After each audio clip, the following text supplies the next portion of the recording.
Hello student, मैं केस Dwivedi Civil Jobs Academy के यूट्यूब चैनल में आप सभी का स्वागत करता हूं। जैसा आप सब जानते हैं कि एमपीपीएससी प्री 2022 का जो एग्ज़ाम हुआ था उसकी प्रोविजनल आंसर की आयोग द्वारा जारी की गई है। इसको लेकर के मेरे पास लगातार स्टूडेंट के कॉल आ रहे हैं कि हमारे सर इतने कम हो गए, बहुत से स्टूडेंट के क्वेश्चन कम हो गए हैं।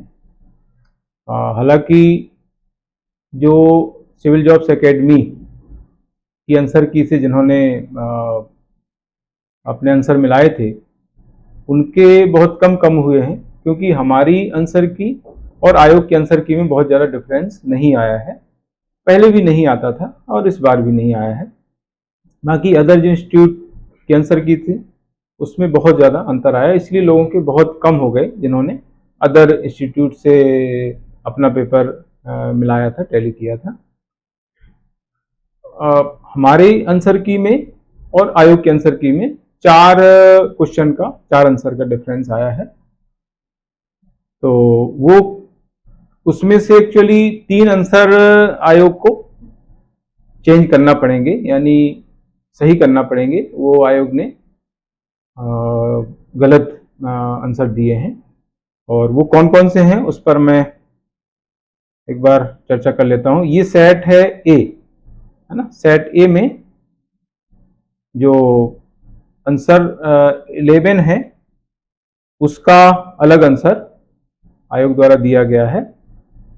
इसमें 11 क्वेश्चन है, भारत में कोयले के सकल उत्पादन के संदर्भ में मध्य प्रदेश का कौन सा स्थान है। ये क्वेश्चन था जिसका हमने आंसर दिया था तीसरा, और आयोग ने दिया है चौथा। तो इसके संबंध में यह है कि ये जो है आर्थिक सर्वेक्षण जो मध्य प्रदेश सरकार द्वारा जारी किया जाता है उसमें इसका आंसर तीसरा दिया हुआ है ना। ये आप देख सकते हैं, मेरे पास इसका सोर्स है, जिसके पास सोर्स नहीं हो ले सकता है। ये जो यहाँ पर लिखा हुआ है आप देख सकते हैं, है ना। आर्थिक सर्वेक्षण 2000 जो 22-23 है मध्य प्रदेश का, उसमें जो है ये क्लियर मेंशन किया गया है। तो उससे जो है आप लेकर के और इसको करेक्ट करवा सकते हैं, है ना। जिसको अगर ये सोर्स चाहिए है वो मेरे से कांटेक्ट करके और वो ले सकता है। तो इसको चेंज करना पड़ेगा आयोग को, है ना, क्योंकि मध्य प्रदेश सरकार द्वारा आर्थिक सर्वेक्षण जारी किया गया है उसमें ये चीज लिखी हुई है। हालांकि ये सबको पता है ना। तो एक ये क्वेश्चन उन्होंने जो है उसका आंसर गलत किया हुआ है। और इसके बाद आता है 23 में तो खैर ऐसा है कि वो वैचारिक क्वेश्चन है, तो उसमें मैंने डाउट में रखा था उसको। मैंने जो आंसर की जारी की थी आयोग द्वारा, आयोग की जो आंसर की जारी हुई है जो मैंने जारी की थी उसमें यहाँ पर डिफरेंस आया है, तो मैंने इसमें सी लगाया था और आयोग ने इसका डी आंसर दिया है। तो इसमें खैर ज़्यादा कुछ चेंज होने की गुंजाइश नहीं है, क्योंकि वैचारिक क्वेश्चन है और इसमें थोड़ा सा दृष्टिकोण का अंतर आ जाता है, सोच का अंतर आ जाता है। पेपर जिसने बनाया होगा उसका दृष्टिकोण, सोचने का नज़रिया अलग होगा। तो मैंने इसमें डाउट में रखा था कि सी भी हो सकता है, डी भी हो सकता है। तो यहाँ पर आंसर चेंज होने की गुंजाइश कम है। इसके बाद इसमें 45 जो क्वेश्चन है उसमें अंतर आया है। वो आयोग का मेरे हिसाब से गलत आंसर है जो दिया हुआ है आयोग ने। ये है, निम्नलिखित में से ई गवर्नेंस का कौन सा वर्णन सटीक बैठता है। ये क्वेश्चन है और इसका आंसर आयोग ने दिया है ए, नागरिकों को नियुक्त करना, सक्षम बनाना तथा अधिकार देना। ये आयोग का आंसर है, जबकि सही होना चाहिए सी, तकनीकी आधारित शासन की व्यवस्था देना, है ना। तो ये तो लगभग सभी को पता है। तो इस पर अगर आपत्ति लगाएंगे स्टूडेंट तो इसको भी आयोग को सही करना पड़ेगा मेरे हिसाब से, है ना। तो ये आयोग सही कर देगा, है ना। तो जो भी जिनके कम हुए हैं, इस तरह के क्वेश्चन गलत हुए, उनको घबराने की जरूरत नहीं है, आगे जो है आयोग चेंज करेगा, है ना। एक क्वेश्चन जो ज्यादातर स्टूडेंट ने और ज़्यादातर इंस्टीट्यूट ने डी माना था, लेकिन हमने जो है इस पे सी माना था। मतलब इंदौर की जितनी भी इंस्टीट्यूट हैं उन सभी ने इसका आंसर बताया था। 48 का क्वेश्चन है, निम्नलिखित डायोड में से कौन सा अत्यंत उच्च गति स्विचिंग इलेक्ट्रॉनिक परिपथ में प्रयोग किया जाता है, ये क्वेश्चन था। तो इसको लेकर के ज्यादातर इंस्टीट्यूट ने आंसर जो दिया था वो डी दिया था।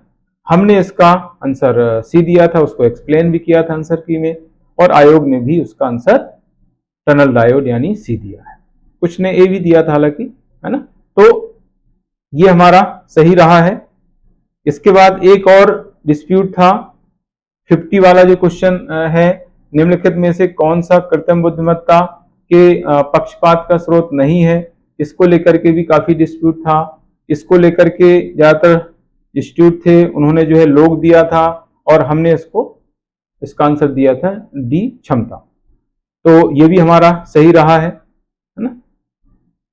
तो ये हो गया। इसके बाद 70 वाला जो क्वेश्चन है उसमें अंतर आया है, उसको भी मैंने डिस्प्यूट में रखा था, डाउट में रखा था। अपनी आंसर की में आप देखेंगे तो आपको मिलेगा। ये क्वेश्चन है 70 नंबर का है, सेट ए चल रहा है ये। निम्नलिखित में से किस स्थान पर बौद्ध गुफाएं स्थित नहीं है। तो इसमें हमने दिया था वैसे सांची, लेकिन डाउट में रखा था, और आयोग ने दिया है बलसार, गुजरात में पड़ता है बलसार। और इस यहां पर भी गुफाएं नहीं है एक्चुअली, और सांची में भी बौद्ध गुफाएं नहीं है ना। सांची में स्तूप हैं लेकिन बौद्ध गुफाएं नहीं है। तो इसका आंसर जो है आयोग को मेरे ख्याल से चेंज करना चाहिए अगर आपत्ति इस पर लगाई जाती है। इसके लिए सोर्स आपको देखना पड़ेगा।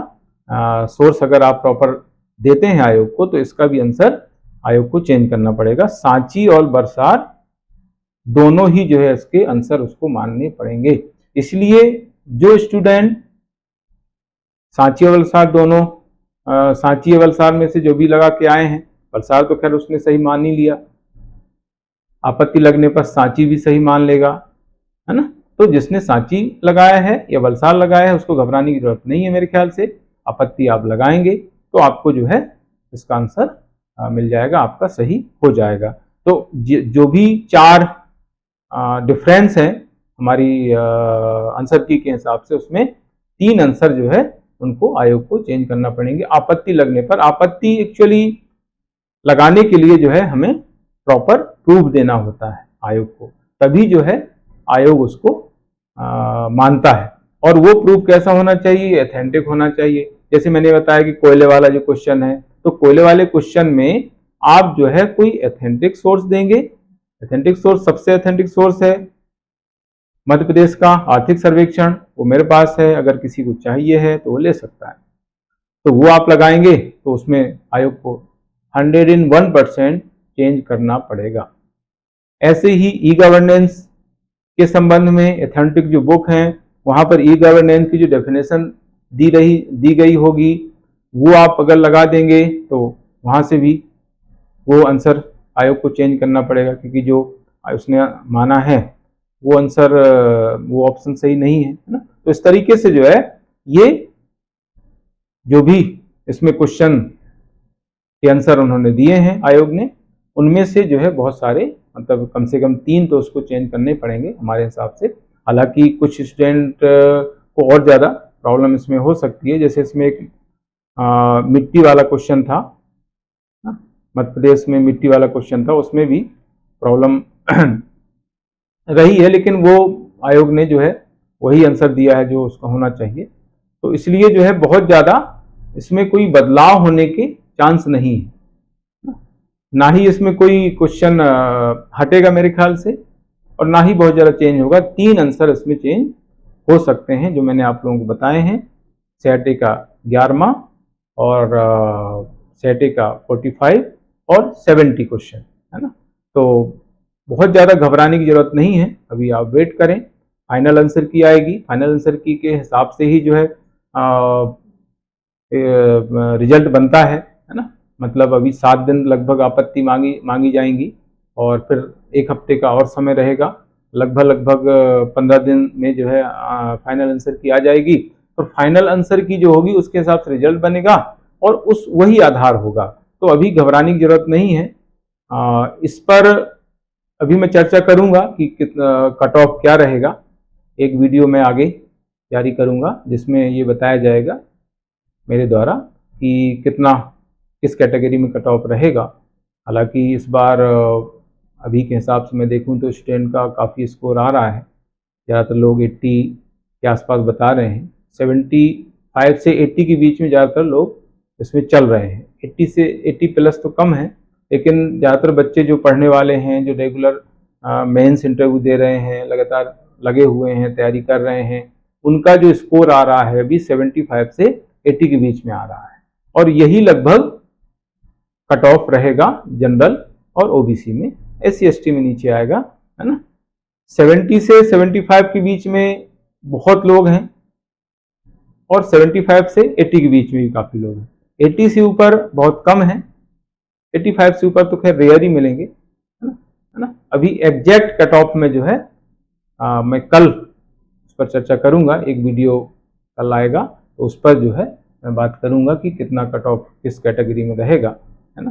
तो आज के लिए इतना ही, बाकी हम कल आगे नेक्स्ट वीडियो में चर्चा करेंगे। गुड लक, जय हिंद, वंदे मातरम।